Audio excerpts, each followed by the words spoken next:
Hello and welcome to this week's Monkey Nut Punch podcast with me, your fabulous host Gareth, and safely returned to Thailand so everyone in the UK can now leave their homes. It's Keith. Jet lag to buggery, but yes, thank you. I have returned. I am jet lag got the best of me this time a little bit, but yes, feeling slightly more alive today. But back in Thailand for now. Managed to watch a few things, even though I've been jet lagged. So yeah, caught up with a few things. Oh, good. So 'tis all good. How far into Spider-Man Noir did you get? 4 episodes in, just about. And I have watched it in black and white. I elected to watch it in black and white because I think that's how they intend you to experience it. There's a bit in there. Have you come to the bit where he marks the notes? Yes, I was in that third episode. That makes more sense than colour, mate. That really makes more sense in colour. Yeah. But saying that, we've got some bits to talk about. Got some news, got some trailers, we've got some reviews. I watched The Back Rooms recently, so I'll be talking about that, and we'll be talking up to episode 9 of Spider-Man Noir. So, without further ado, I think... which one should I have? I'll have... this one. Put a ticket in and make your name again! The Tom Hardy MobLand saga has taken another turn. Just days after reports claimed that Hardy had effectively been pushed out of a hit Paramount Plus crime drama following alleged behind-the-scenes tension, new reports suggest that the situation may not be as clear-cut as first thought. According to Digital Spy, discussions are ongoing with Hardy's return, and Helen Mirren has publicly shown support for her co-star. So rather than this being a clean firing, this increasingly looks like a messy production dispute with multiple versions of the story floating around. I think it's true and not true at the same time. I think there probably is people that tried to fire him, and then the studio's gone, yeah, but MobLand is Tom Hardy. You know, he is the central character. It's not like it's an ensemble piece. It's not. In the nicest possible way, Helen Mirren, who's truly awesome in this, is kind of a supporting character. And, you know, without... It's Harry's story. And so without Harry, MobLand does not work. And... it was hugely successful in its first season. You know, it got greenlit for 2 more. You can't really very well sack your fucking main star. I think, as I said to you last week when we were talking about this on the sofa, I think there's a lot more to this. I've known a few people that have worked with Tom Hardy, and you know, this seems out of character. Yeah. So I'm wondering if he's fallen out with somebody, or there's a people being a dick, or the studio's taking the piss, or they're not giving him what he's worth. You don't know. You never do. You know, you might never know the full truth, but I don't think this is one-sided. I think I'm with you on that. He doesn't like that. He doesn't like the Hollywood system. He doesn't like the lovey stuff. Just wants to act, just wants to get on with it. He's quoted, as I said last week, about wanting to be left alone. And I think maybe if they're not quite leaving him alone, shall we say, he may have just been like, "Oh, fuck you lot," if that makes any sense. So yeah, it's one of those things where I think we'll find out sooner or later. I think over the next 4 weeks we'll probably get to the actual thing of it. He probably has been playing up on set, because that's what I've actually heard. So from the people at Ealing Studios, secondhand, unfortunately. But if he has been, he's probably got a reason that he's playing up. So it's one of those things.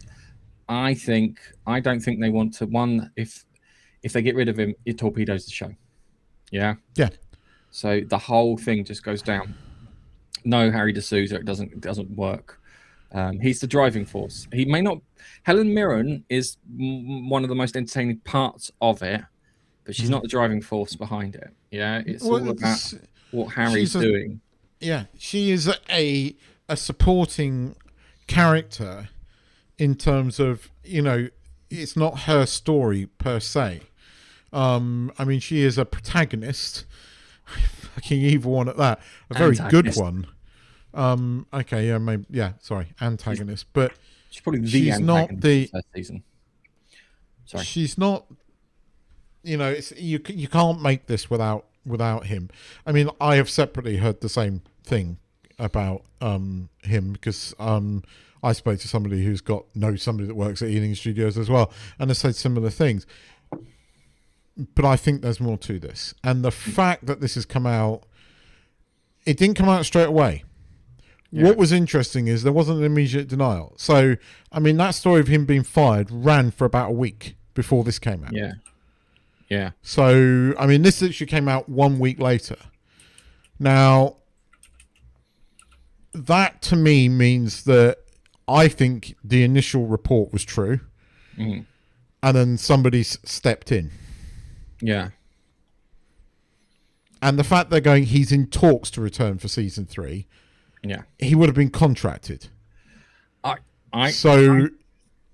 got a feeling that we'll hear about whether he's coming back or not when the new season comes out. Yes, I think you're right. But which also means that they've got time to do all the negotiation and stuff and get all the bits sorted. But why? The question is, why are they negotiating? You see, again, when you make a show like this, you are in a contract. They will give you, and there'll be options like if the studio decide to cancel it, you're out of it, blah blah blah. But actors have very little wiggle room when a studio decides to make a series like this, where you have a central character, especially in this kind of show. He would have been signed up for multiple seasons. He would have been contracted and it would have been based upon, we'll pay you this much money, and he'll have a fee to remain locked in should the studio decide to go beyond the first season. It's how a lot of these things work. Yeah. I think he was potentially fired for one reason or another. It's interesting how this story says he's in talks to return for season 3, which means that something's happened. Yeah. I mean, just no smoke without fire. Because I know you don't like it, but when I run my little robot to figure out what's going on here, it describes the source as disputed. Yeah, and it says the reliability of the story is 6 out of 10. It gave it a rating. It went through all these other sources and it said 6 out of 10. Was that the original story? And that's this story.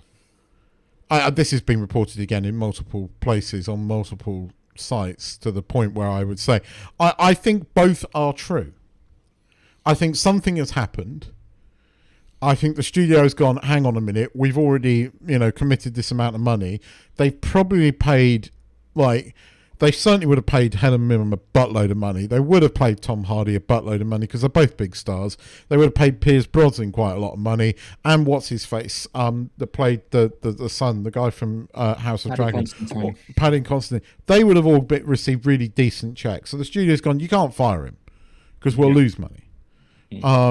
I think there are back scene negotiations going on, and as I said, this is this doesn't sound like Tom Hardy. So I suspect maybe he's had something going on in his personal life. I hope he's okay. But I know a few people that have worked with him, and he's meant to be a decent guy. So, but I'm glad I'm hoping this is true because I like MobLand, and I'd like to see it continue. Yeah, I think they said they got enough 3 seasons worth of story there already, which is always a good sign that someone's thought it through, so it's got a beginning, middle, and end. So fingers crossed it does work out. But hey, yeah, it's one of those things. So let's go on to the next story.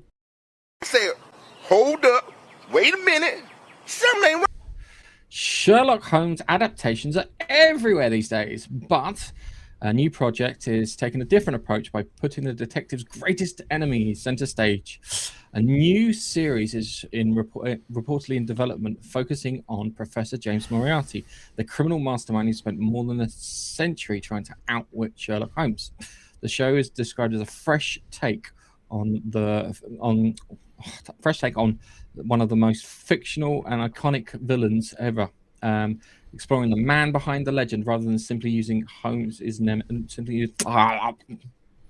You get the idea. They're doing a fucking Moriarty show, and I can't read. I've lost the ability to read. So okay, I always thought that watching X-Files and watching Spooks, yeah, I always felt that what would work as really good TV shows, the Dirty Trick Squad. Yeah, they would be the ones who would leak things to the press and, you know, have people die in accidents, that sort of thing. Yeah, that this could play into that idea that I've always wanted to see on TV, is watching the kind of bad guys with the conspiracy stuff do their shit behind things. If that's the case, that would work out really well. It's Napoleon of crime. It would be it's a bit weird because you'd still need Sherlock Holmes there for it to work. But Sherlock Holmes needs to be on the other side. He needs to be Moriarty's nemesis. We were like and if they do it right, we should be rooting for Moriarty, if that makes any sense. So I don't know how they're going to do it, because you do need Sherlock Holmes, full stop. You need fucking Gregson or who's the other one? If you do it as a Moriarty thing, but as you said, a Dirty Tricks thing doesn't necessarily need to be Moriarty. I mean, I don't know what it is at the moment with America's obsession with Sherlock Holmes. We've had young Sherlock Holmes. We've had Watson, which was turned into a medical drama, a doctor show, which, you know, got cancelled after 2 seasons. I was watching that the other day, and I stopped watching it because of the ridiculous nature of it. Yeah. So they did. It was like, what was it? They found out certain people with certain genetic dispositions were at risk of getting cancer. Yeah, and somehow I was watching them driving this kid to the hospital to get a check. Yeah, and somehow he managed to get like lung cancer on the journey there. And I was like, I cannot fucking watch this. I'm sorry. It's like Amsterdam. Do you ever watch Amsterdam? It was a medical drama too. Yeah. Yes, that New rings a Amsterdam. bell. Sorry. New Amsterdam. It got too woke. Yeah, it went stupid.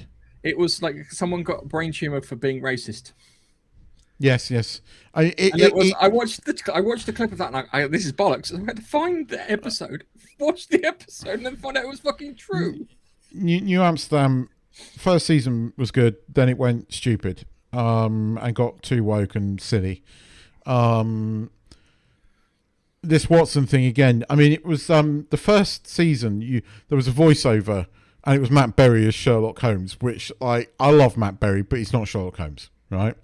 His voice just does not work. He's comedy Sherlock Holmes. Yeah, well, yeah, but not. No. If you're doing a comedy and you want to, Matt Berry fits.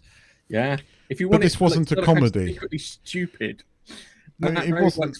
I know. It wasn't a comedy, and then they recast Sherlock because they had Sherlock actually in season 2, and it was oh god, Robert Carlyle. Robert Carlyle. Yeah, you're right. But again, it was just so. Watson was they basically called a guy Watson who was not even remotely like Watson. Changed all about, and again, when I heard this, I groaned a bit, because it's like, how many freaking Sherlock Holmes adaptations? They can't just leave it alone. Oh, now we're going to do a series and slap the name Moriarty on it. And I being slightly cynical, why don't you do it like a Dirty Tricks thing? You don't need to call it Moriarty, but again, it's just, I don't know, Eleanor Holmes. You know, you've got Sherlock's daughter or something. There's a TV series about Holmes. There's Enola Holmes. There's Sherlock's daughter or something. Young Sherlock.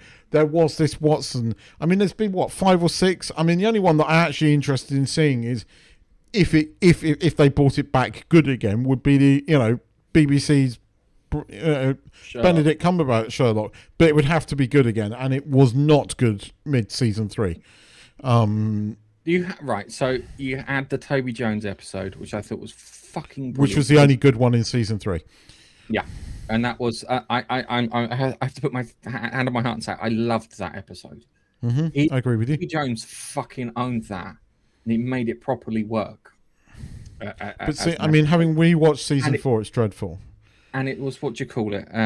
It was also missing the who's the guy, the one person that Sherlock Holmes actually killed, the blackmailer.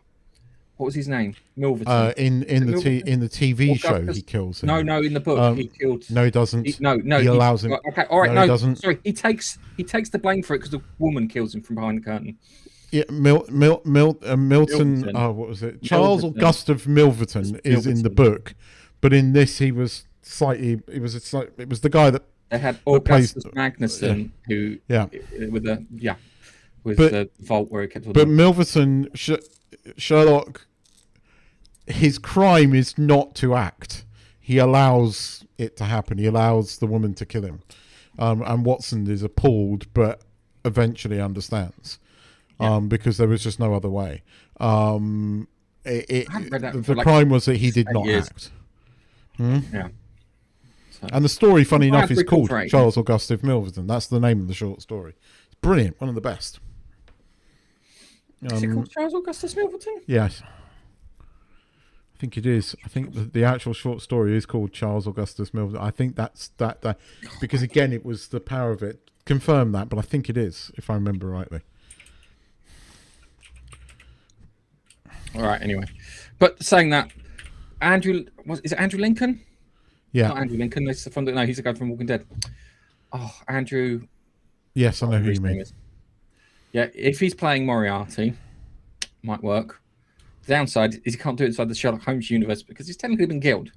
Yeah. I reserve judgment on this, but the cynic in me just says it's another one, and I think right now there's so much of this. Sherlock Holmes stuff out there at the moment that I don't. I mean, I couldn't watch Young Sherlock. Some people said it was great. I couldn't get into it. I found it quite dull. And him being friends with Moriarty, which is completely sort of changing the story. It didn't work for me. It just didn't work for me. It's annoying because in Sherlock TV series. The thing with the sister was stupid because what they should have done is they should have turned around and said Moriarty's father, who was a mathematician and an astronomer like he is in the fucking books, and the son had taken over the family business, and then all of a sudden the son had died and he was out for revenge, because we would have accepted that, and you could have had. It sounds odd. I would have picked fucking Jared Harris, who's already played Moriarty in the Sherlock thing. Or someone along those lines. But you could have done that with it, and you could have shown what a more colder intellect looks like for Moriarty, and that would have fit with the Sherlock Holmes thing. But they went down the Sarringford thing, which was just stupid. Didn't make any sense. Had to make Sherlock dumb in places in order for it to work, which I didn't like. Anyway, talking of women. Women, know your limits.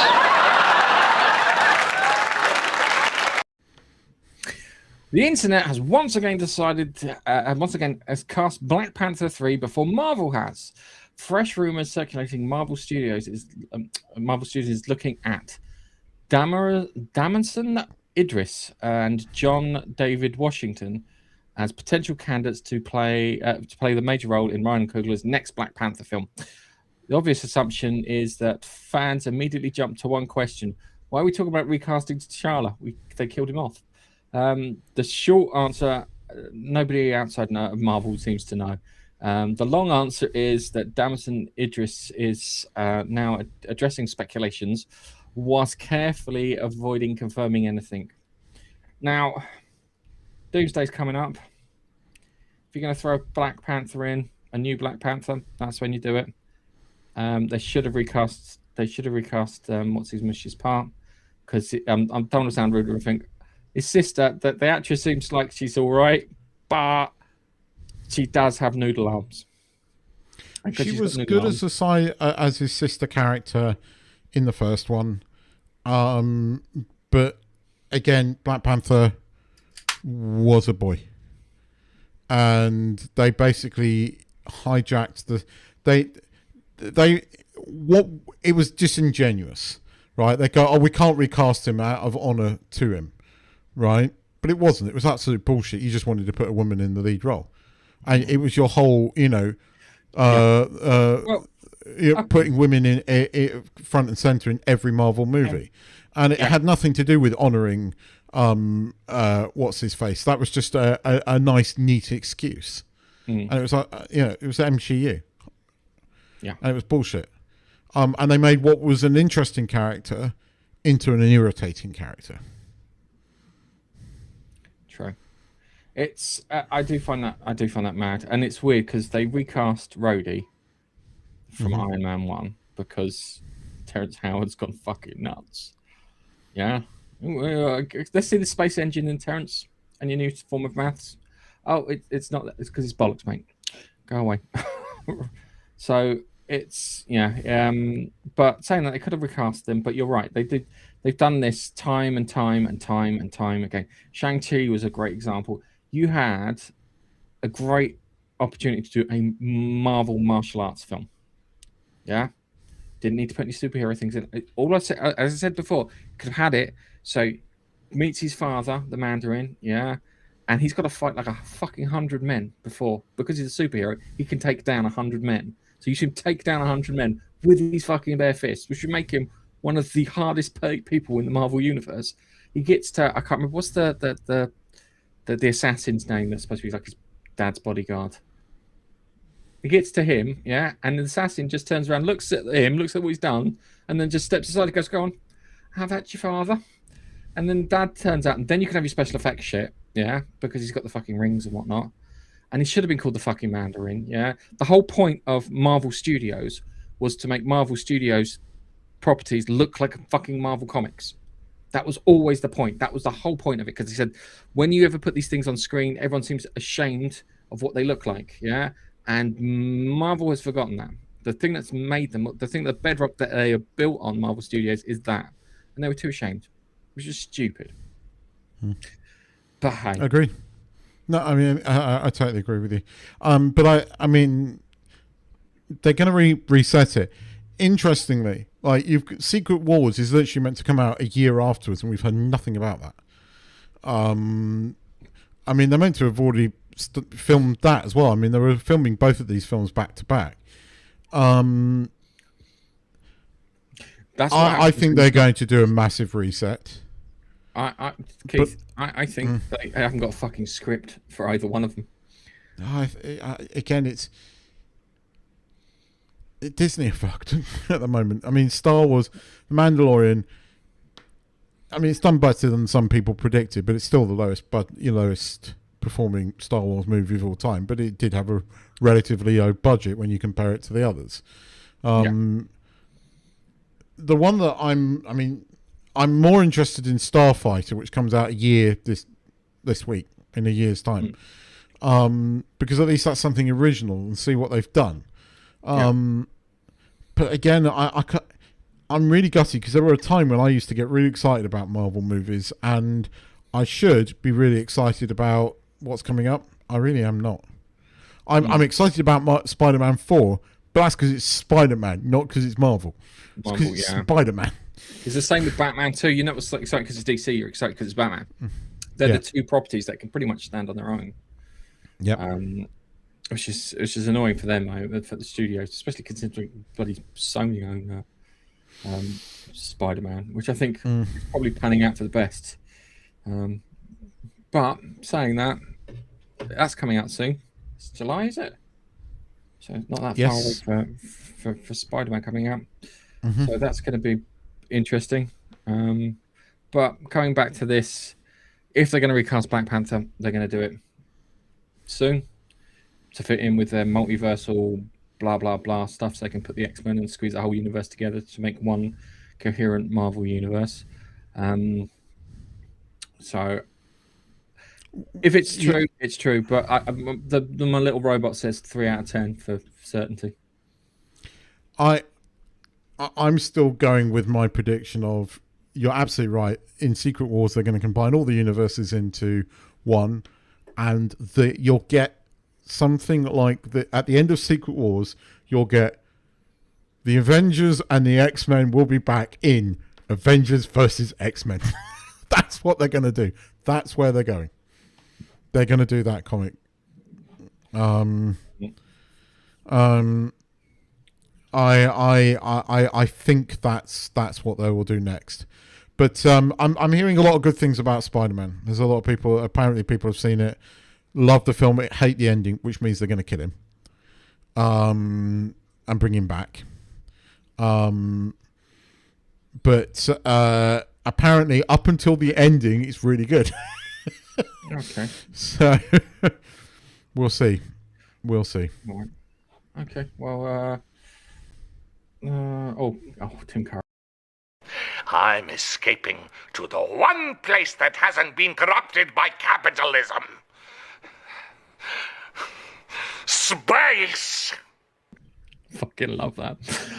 After years of delays, scripts, updates, release dates, changes, endless fan speculation, The Batman Part 2 has finally reached a major milestone.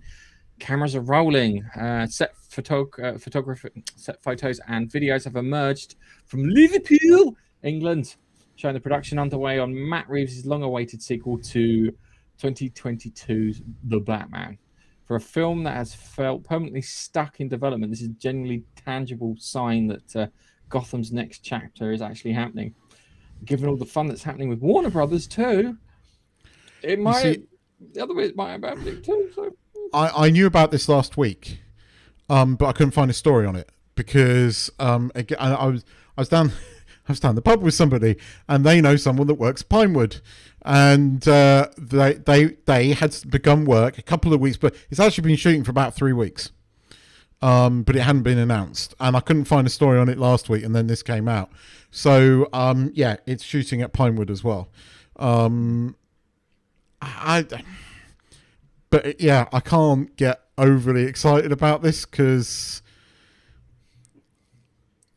there are bits of the Batman that I kind of like.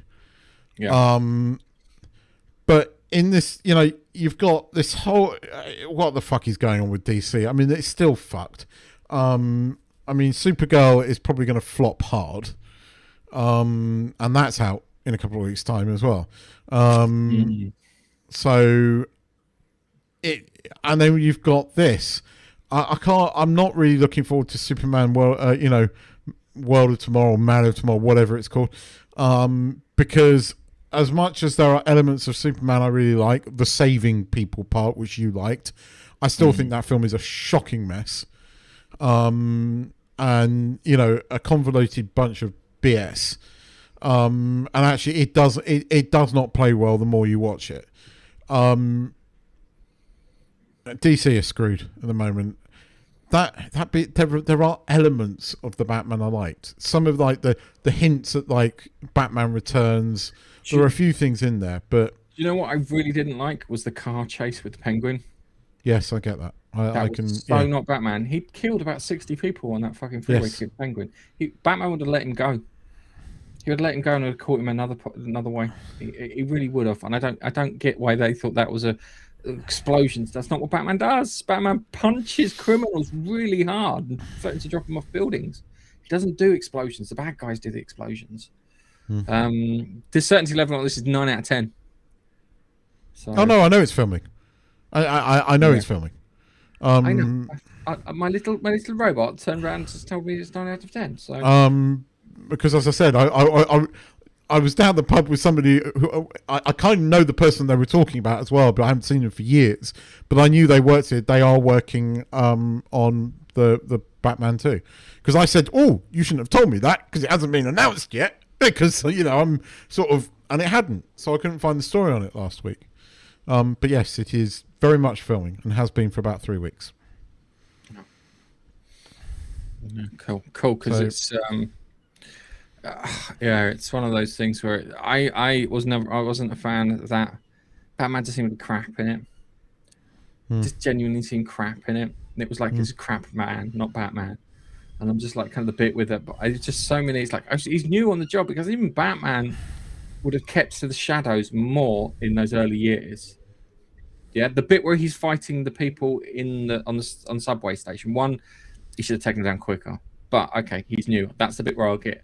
That's the bit expected because comes in, pops out the shadows, beats the shit out of someone, disappears. That's Batman. I mean, okay. I like Robert Pattinson, but he was way too emo in this. It was like Batman was not emo. The music didn't help. No. The music really made him just like he's just oh, my parents dead, man, oh, it's so bad. Instead of where's Just the long floppy hair, the dark makeup, and or it's just constant emo music playing in the background. It didn't work for me, that bit. The look of Gotham kind of did work for me. And it spawned the Penguin TV series, which was great. Which was good. But yeah, I'd always wanted to see a different version of the Riddler, but the Riddler did not work in this for me either. Gimp. Yeah, it was Gimp Man. Yeah, rather than I don't like what's his mush, the actor. Who's his? I just find him a bit. And I mean, who are they going to do in this? I mean, we've heard different rumors about who the bad guy is. Don't do another bloody Joker. But I bet you that's what it's going to be. But anyway, because I mean, apparently Scarlett Johansson's in it. Okay. So we'll see. Yeah, we'll see. All right, let's go on to our next story. Yeah, we'll have this one. Oh no! What happened? Oh no! How terrible! That's just awful! How terrible! Oh no! New cinema blend article is making a case that Doctor Who's potentially skipping 2026, and it isn't necessarily a disaster. That's not because the show is ending, cancelling, or secretly being shelved. Instead, the argument is that a gap year might actually give the franchise room to breathe after the few turbulent years that it's had. What's more important here is it isn't being reported in the opinion article reacting to the ongoing uncertainty of Doctor Who's scheduling, Disney's involvement, and what has come out of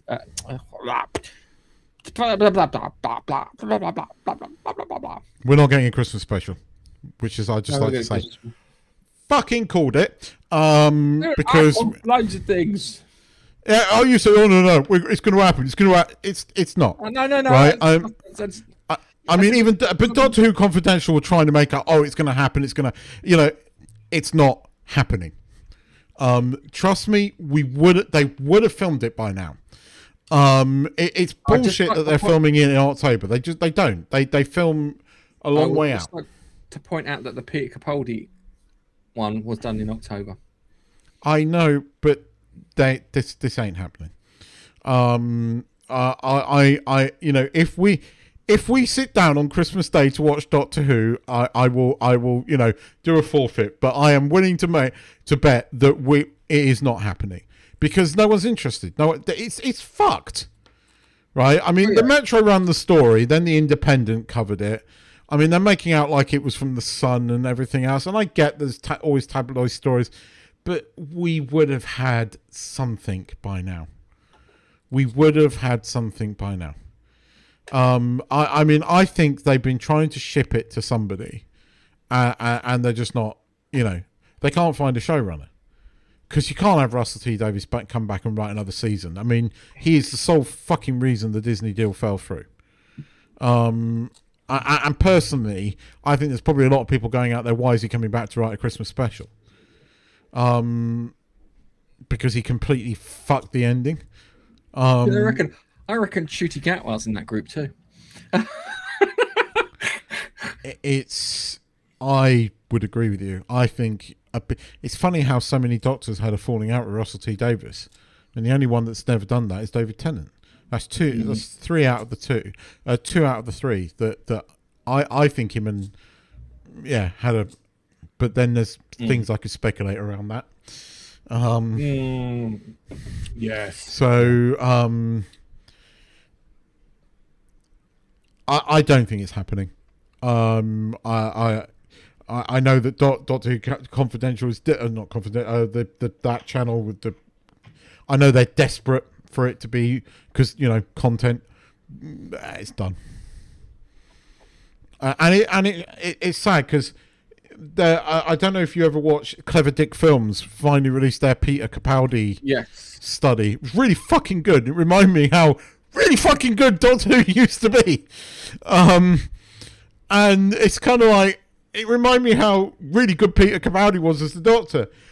And And then I just went, is that where you're going to stop, Clever Dick? Because how the fuck do you seriously make something with Jodie Whittaker in it and then shoot Gatwell? They can do that. It's like chronicling a car crash.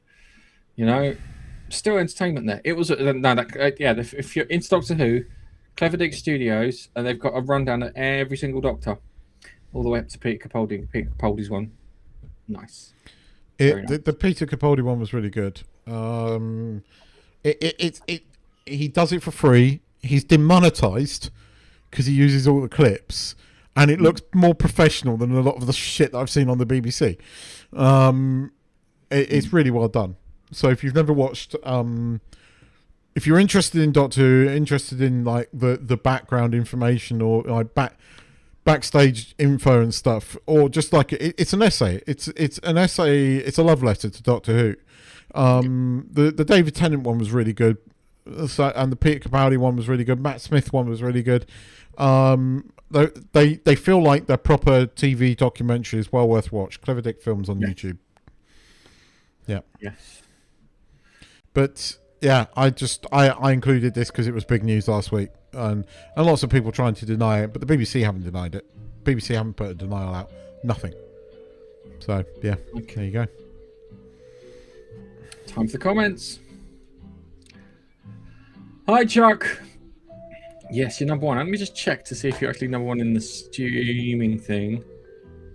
Night has gone up. Did I just take a number one crown here, believe it or not? And then it's like kind of, hi, Laurie. Hi, Laurie. And then there's Nigel. Hey, Nigel. I remember you. Curious little ginger chap. Do you guys miss being on the couch together? No, because he's apparently asking me to run around to everything like he was some kind of film star. Give me my water. Oh, can I have a copy of the all right, hang on. It's like your sofa's so low. Getting back up again with my shitty knees was so difficult. Couldn't move. With shitty knees. Shitty knees, so as my bloody yoga teacher tells me. I'm glad you made it back safely. I'm not. I'm not at all. Angel's lurking. Hiya, buddy. And Nigel's also lurking on Twitch too. Zerkers. Yes. I think Steve's in there somewhere as well. Steve, I'm sure I saw Steve. Oh, Steve's there. Yeah. Steve's Hey, Steve. Hi to Chuck and Luke. So hi, Steve. So, only been excited to watch Spider-Man films these recently. Yeah, I get that. The same. As I said, Spider-Man, Batman, the only things that kind of sell things. I say excited. I mean, more keen than normal. So I can walk out of the cinema and go, yeah, it was right. Didn't watch the last Batman film, says Nige. And then it's like kind of didn't see the appeal with Patterson playing Batman. Oh, true. Also, my wife's here, even though she knows when I start. Just saying. I still remember the three of us did a watch party for Peter Capaldi's first episode. We went to the cinema. Yeah. We went to Stain Cinema. So yeah. It was an extended episode as well. I remember it well. Oh, 2 times I've seen Doctor Who at the cinema. I saw the. I saw the 50th there, and then we went and saw the Capaldi episode. Angel says he's sitting there in the audience in a very creepy fashion. Angel, pull your trousers up.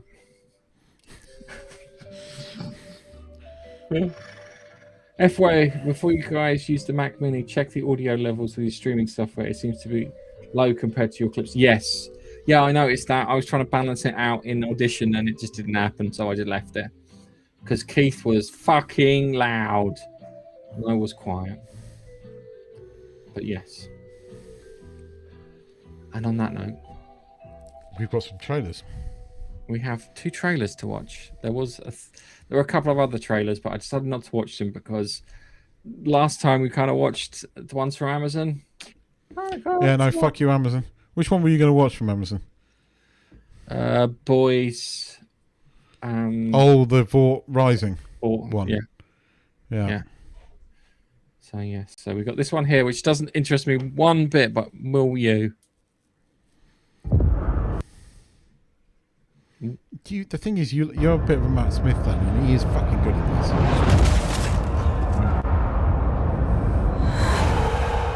Volume 2. These are turbulent times.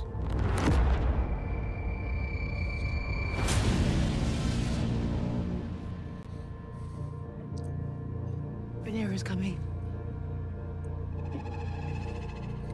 You are no longer safe here.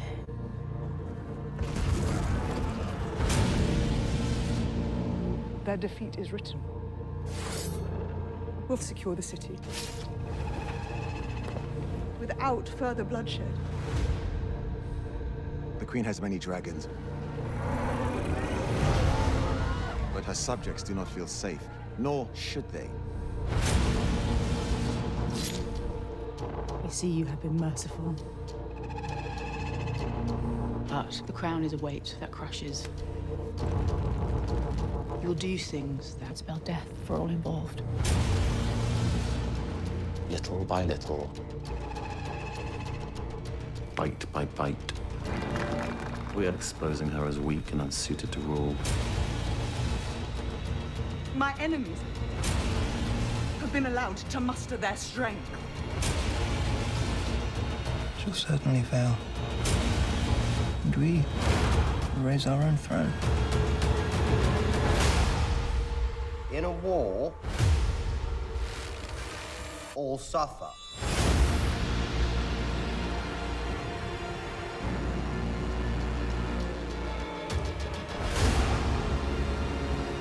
We've come so far, and yet you still don't know who you are.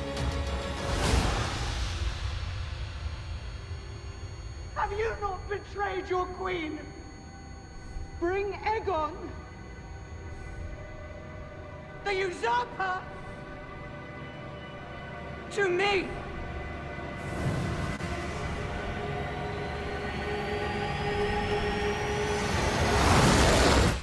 Did I not warn you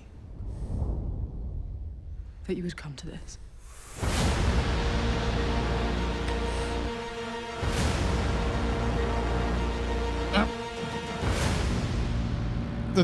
A lot of the battle scenes you're seeing here were supposedly the first 2 episodes of this season were meant to be the season final 2 episodes of season 2, but because of the writer's strike they cut it short because season 2 had no ending.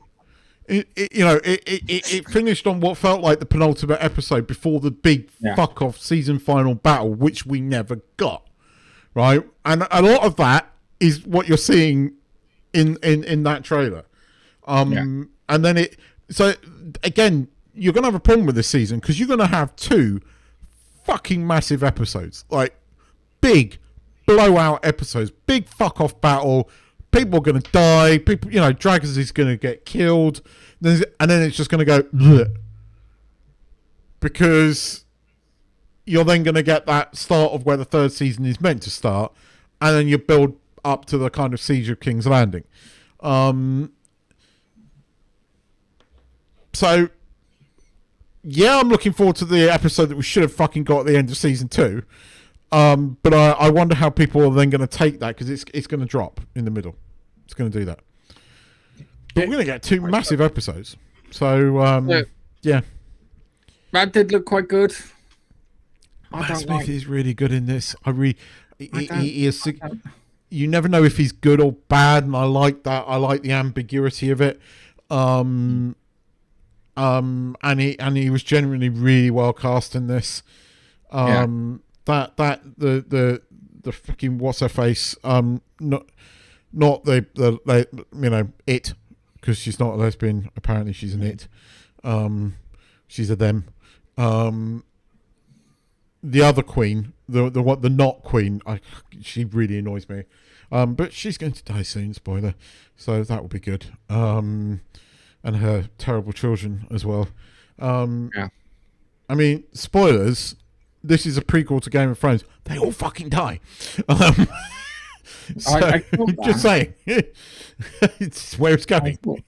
I thought that was what was happening. Mm. So it's I don't know. I'm gonna wait for the series to end, and you can tell me it's good, and I'll watch it.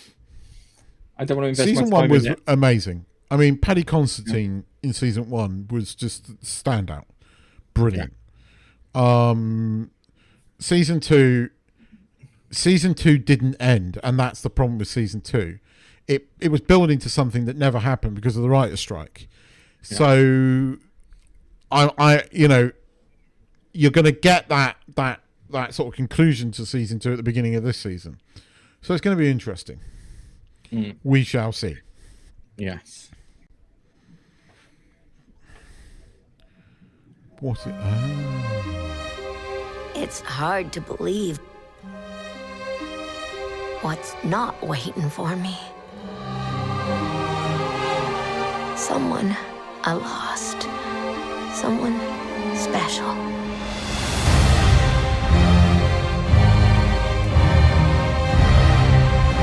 The X-Men are scattered through time. In the past, from the start of Apocalypse's reign,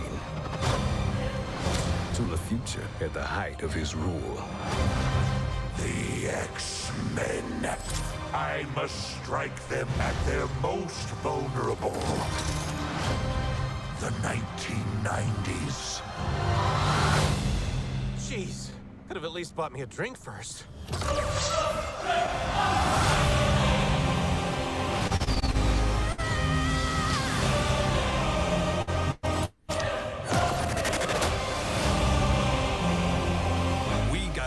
X-Men back. I'm loving the sort of operatic play on the theme. It's annoying because I know the tune. No, it's a different tune. And it's been mixed in with the X-Men. Really annoying because the other one's it's not getting going. It's about everyone we've lost. From the beginning of time to the reaches of tomorrow, we stand together, right here, right now. I believe in the X-Men.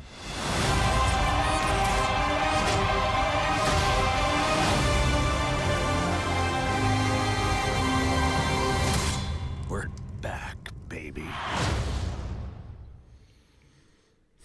Now, it's weird because it's a cartoon series and it's not made for children. It's made for children who watched the X-Men series when they were younger. And that's what that He-Man movie is. I mean, that He-Man movie is not. It's not a kids. It's not made for kids. It's made for me and you, who watched it in the 1980s. And this is the same thing. Because what did I watch when I was a kid? Spider-Man, He-Man, and X-Men. I mean, those are the cartoons. And Mask. You need to make a movie for Mask. You got to do that shit. I loved it. I liked the remake. The when they brought it back, it was one of the only things from Marvel in recent years that I've actually quite enjoyed. But it was more nostalgia. But I did like that. That line was pure fucking cheese. Let's get them when the X-Men were the most powerful. The 1990s.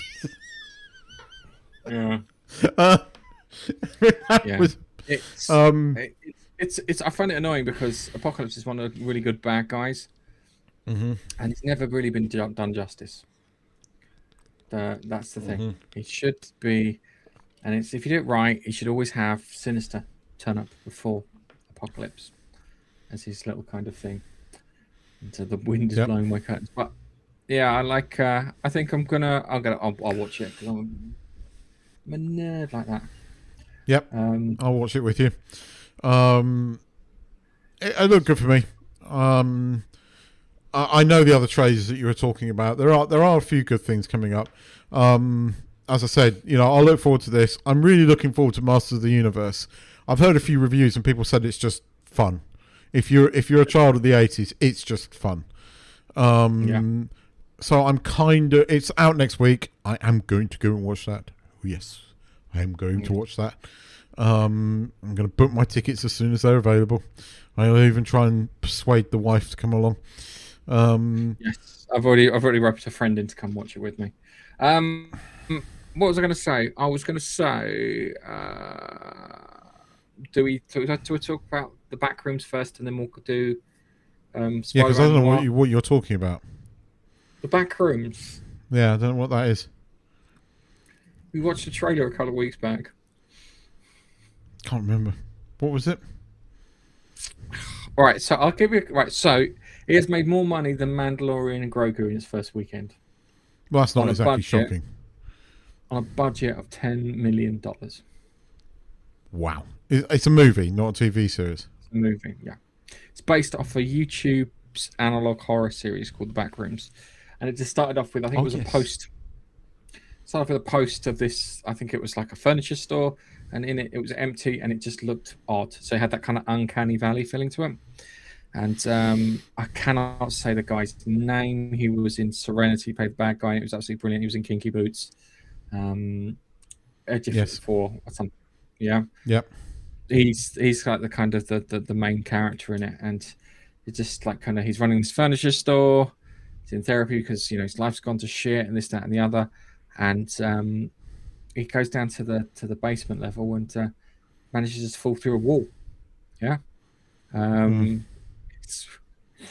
All right. Fall through a wall, and he falls through the wall, and he falls through a wall and winds up in the back rooms.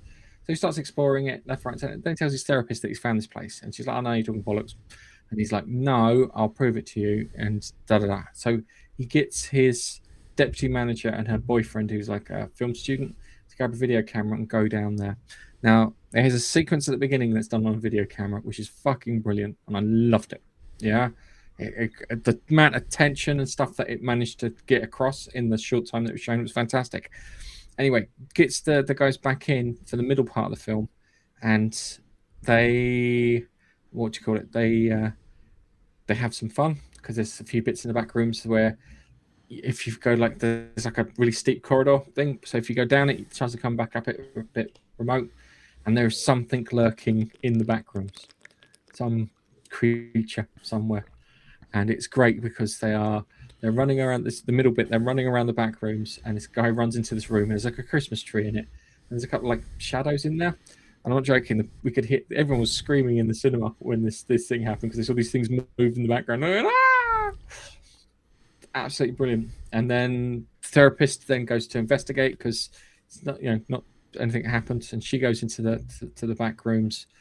She comes across him. She gets chased down by this creature. And I think I would say 75% of the film's absolutely brilliant. But when you have the reveal of what the monster is that's chasing everyone down at the end, it kind of lets it down. You shouldn't have seen it properly, if that makes any sense. I think it would have worked a lot better if you didn't see it properly. Because if you know the Black Rooms lore, there's a monster that's like a bacteria creature thing. And there's another one that kind of puppets people. But I understand what you mean by not seeing it fully makes it more scary. I was always critical of when Moffat allowed the angels to move in Doctor Who, it made them less scary. The minute you saw them move, made them less scary. So I can understand what you mean by not fully seeing the monster makes it more scary. Yeah. And when you do a reveal like that, I think I get what you mean. Yeah, and it's and the choice of monsters not so great, and there were some other bits in there that could have worked out fine. And it's kind of got a creepy ending and whatnot to it, but you can tell this film was made by someone who wanted to make a film. That's that weird thing. For its flaws, and that the monster being the biggest of those flaws, the guy really wanted to make this film. He was very keen on it, put a lot of tension in where the right places, this, that, and the other. And even if you look past the monster bit, it's still a good film. My son watched. Me and my son watched it on Friday. He went back and watched it on Saturday because it's like there's bits I missed, and he's going to see it again. So he's already got the double viewing from my son. So that's a ringing endorsement in regards to this. But as I said, 10 million for the money that's made. The only other one I've heard like that is fucking Godzilla -1. And again, it's something that Hollywood need to start looking at when they got this thing about getting the modern audience, but the modern audience that they know don't exist. Yeah, the modern audience is on fucking YouTube. Yeah, and that's where they got this guy from YouTube. And A24 went, here's $10 million, go make your film. You've got creative carte blanche. And he went, really? He went, yes. And he did. And it has paid fucking dividends. And I mean, when I say it's paid dividends, it's paid dividends. That cinema was the first time in ages I've seen it packed. So when we saw there were more people in it, there was like, I think about 4 empty seats in the entire cinema when we were there. But I mean, some of our favourite films in the last years haven't been the great big blockbuster budget movies, you know, that there have been. I'm hoping that's about to change with Spider-Man 4 and that it's going to be as good as I'm hoping it's going to be. I'm hoping Masters of the Universe is going to be good. I really am. I've heard good things. I'm looking forward to going to see that next week. I really am. I don't need a massively deep film. I just want a fun film. You just want want a deep fun. film. I can go see a deep film. Yeah. But it look. I mean, the trailers hit the notes. It's just make sure that you don't make sure He-Man's your hero, and you don't. You can have all the side characters, but He-Man is the hero. Do not do a Kevin Smith. And he needs to fight. And he needs to fight Skeletor, and he needs to be the big bad too. He can't be usurped by Evil Lynn or some other woman. Yeah. So yeah, it needs to be those two duking it out at the end, which I think it is, because it looks that's what the trailers have put across. Yeah, exactly. To be fun. Yeah. All right, let's talk about Spider-Man Noir. I am 4 episodes in. I've done a lot. Ben Reilly, they changed him. Well, now you see in the comics, in the cartoon, he is Peter Parker. In this, they've made him Ben Reilly because he swears and there's punching and drinking alcohol, which apparently Marvel have contractually said that Peter Parker can't do. But they left it towards the end, I've read, that he has claimed that Ben Reilly he changed his name to Ben Reilly after something, and before that he was something else. Although they don't say Peter, they do hint at that. Just wanted to put that out there. What have you made of it? I enjoyed it. I liked the. I haven't seen a proper kind of like pulp detective thing ever. That hasn't been. It was filmed in my lifetime. I think that's if we phrase that. Closest I got. Dick to Tracy was in your lifetime. Yeah, but it wasn't. It wasn't the same as this. It was more comic book than it was the pulpy aspect of it. I've watched the things with like Jimmy Cagney and Maltese Falcon and whatnot. I mean, I can't remember any of them. I remember sitting down and watching them with my father, but I can't remember any of them. But I really enjoyed it because of that kind of aspect to it. My favorite. Oh, have you had the bit where he reveals his secret identity to the secretary? No, I think I'm about to get to that point because it's a flashback, isn't it? It's the funniest bit in the entire fucking series. It's brilliant, and I can't talk to you about it. You have to watch it. I'm trying to get through it, but I've been I had to watch other things because Star City was out this week, which is pretty good. But I started on I watched the first episode on Friday night, and then I've just started watching. I watched 3 episodes back to back now. I love Nick Cage's and I know it's like a little tribute to Dick Tracy because he does that. I'm going to guess you see that accent, and it's that egged up accent that was in the Dick Tracy films, and I love that he eggs it up. I mean, he's over the top in places, which is fucking great. I like the bit where he when he first really sort of comes back as Spider-Man, and he's chasing down the gangster, and he just basically kicks the shit out of everyone. And there's a bit where he's he fires the thing, and it looks like he misses, and you think he misses, and the guy's going, oh, right, and then he just pulls down the fucking aircon unit on him. That was great. I laughed at that. I'm enjoying it. I have been watching it in black and white because I think it's proper noir, so you should watch it in noir. And I think it adds to it. Actually, it adds in places. I know. ink to make it I know. obvious, I doesn't it? missed the marking when he's breaking into the safe. I hadn't tigged that until I watched that and I went, if you're watching black and white, you're going to struggle with that bit. Yeah, but and there are the bits where the black and white really does add to it. So the guy who plays Garrick from Deep Space Nine's in it. Where? Oh, you have to wait. You'll have to wait. Have I seen him? And I haven't triggered, and now I'm triggering. It may have been in the background, but yeah, he's definitely in it later. Brilliant. There's quite a few faces I'm obviously recognizing in it. But no, I read a review saying it was a bore fest, and it's not a bore fest. It's pretty good. Is it a massively deep story? No. Does the femme fatale lady on it in it portray the gumshoe like they do in all the others? Yes. Yeah. Is there Tommy guns in it? Yes. Are there people standing on the side of cars shooting? Yes. Yes, but that's what you want. I know that's what you want. Depression era gangster. It's literally Dick Tracy. It is literally Detective Dick Tracy gangster depression time thing. It's perfect. But it's just like, I'm going to get you. See, he does the goddamn accent. It's brilliant. It's weird because there's a character I liked in the cartoon series, Robbie Robertson. Yeah. The deputy editor of the Bugle. Yeah. And they've got him in it. And Yes. in the cartoon, he was always really good to Peter Parker. He was always trying to look after Peter Parker, trying to help Peter Parker out. He always came across as a really good guy. And the fact that they've managed to put him in this and make him a good guy too, I appreciate that, because it's one of those things that I think was always missed. The closest you got was probably in Spider-Man 3, where Jameson's like kind of paying for photos to Robbie, and that's about it. But I like the fact that you got Robbie in there. That was good. His secretary is the funniest bit in the entire thing is with when he reveals his secret identity to her.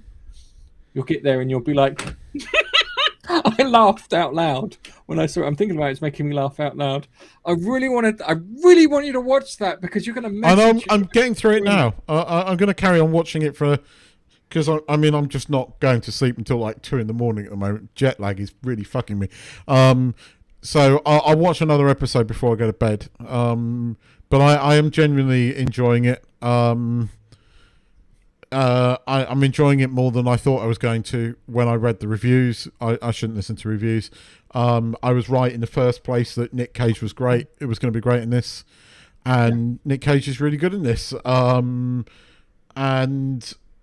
yeah, I mean, I'm loving the little sort of like spider references and the geeky references in it. Like, Ben Reilly, who was not... Which Spider-Man was he? Clone. He was a clone. He was the Scarlet. He was a Scarlet one. Scarlet Spider-Man. That was it. Well, yeah. Thank. So but I noticed in this because I thought it was Peter. I thought Spider Noir was a version of Peter Parker, and I'm right. But there is a line where he says after the death of the person that sort of made him stop being Spider-Man for a while, he changed his name. So they haven't hinted at, but contractually, because I thought this. The only thing I'm not, and I haven't watched it all yet, so I'm reserving judgment at this point in time, is I'm not sure it needed to be this adult themed. That it could have been just and still no. Fine, no, do it. Just be different. You want because it's got drinking and smoking in it. Yeah, that's why he can't be called Peter Parker. Yeah, and because of that, it's a bit too.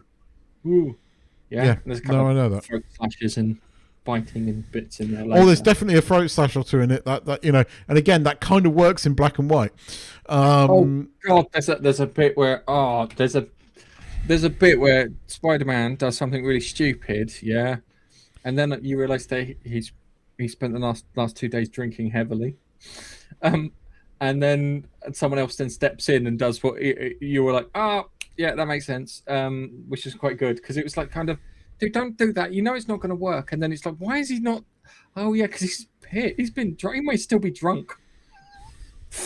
But yeah, it's. I enjoyed it. I really did enjoy it. No, I'm enjoying it so far. I agree with you.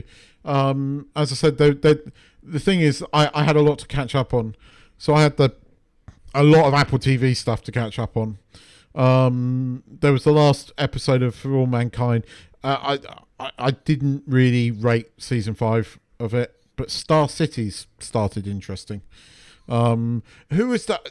It's the wife of, you know, when we watched Ludwig, the female, what's her name? Anna Maxwell. Is it her real name? But right, so she is like, she's a fucking evil Soviet like bitch in this, and she does it well. Let's just say that. It's got Rhys Ifans as like in it as well, and he's generally quite good in this. But Star City, it's been rated quite highly, and I think it deserves it. So I did enjoy the first 2 episodes of Star City.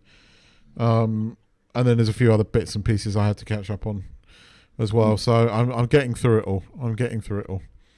Yeah. And, you know, I had to watch Rivals on Disney Plus because it's Danny Dyer, it's Jilly Cooper, but it is actually, it's got David Tennant, it's got boobs in it. It works, trust me.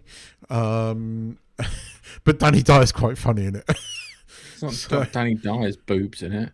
No, but it has got the bird from the IT Crowd's boobs in it. But David Tennant's in it as like an evil guy. It's like guilty watching. But so yeah, that was on. And I believe in UFOs. Yeah. That's why I can't take him seriously. So when he says it, I don't believe in UFOs ever now. Thanks, Danny. I do want him to be the next Doctor Who, though. I'm desperate for him to be the next Doctor Who. That would work. Fuck off, Daleks, you cunts. That's what it would be. It would be. Davros, you muppet. You fucking muppet. Right, let's take care of these Simons so I go to the pub and have a swift half. The fucking football's on. I'd be like, I know there's an invasion. Don't mention football right now. It's painful. I was fucking up watching that last night. Don't talk about football. That was fucking painful. Not that I'm getting into it. My team lost the Champions League final last night on fucking penalties. So, if they'd lost fair and square, I would have accepted that. But I fucking hate it when you lose on penalties. Anyway, have we got anything else we're covering, or are we going to put a bow on this one? I've got From and some other bits there and there. And you support Manchester United, you lying piece of crap. No, I don't. Arsenal. Yes, you did. You've always supported Manchester I've had United. my mum's side of the family were Man U, my dad's side were Arsenal. And I put, I went to the fucking Emirates when I worked with you all those years ago. So, I've been to the Emirates. I did the contract on the Emirates. I did the lift contract on the Emirates. So, yeah. Anyway. Thank you, Nigel. No, Arsenal. Manchester United for a long time. Because I went to see Dad. Man U was always on my mum's side. But on my dad's side, it's always been Arsenal. So, and so I get the Arsenal channel here, so I've been watching Arsenal for years here. So, yeah, anyway. I watched it last night, and it was painful. It was painful. And on that note, because we turned to the footballing podcast, yeah, it was him and Jace. Yes, he's right. Anyway, it's goodbye from me. And it's goodbye from me. See you later. See you next week. Bye-bye.